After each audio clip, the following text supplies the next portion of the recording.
everybody, it's Jeremy with Echo Orange. So we've been getting a lot of questions lately about our product, and we'd like to answer those questions for you today. So let's go ahead and get started.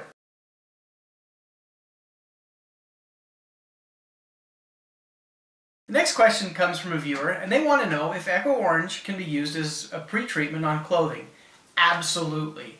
We recommend that you use a 15:1 dilution, spray it on the affected area, and then lightly scrub or rub the area as needed. Don't scrub too hard, otherwise you could probably remove the color from your garment. So pre-treat the area immediately for best results. If you get a stain on it, you want to spray it and get to it as soon as you can before it starts to set in and dry. It works great on oil, dirt, and food stains. Also, as a warning, we recommend to never ever use Echo Orange on satin, suede, or silk.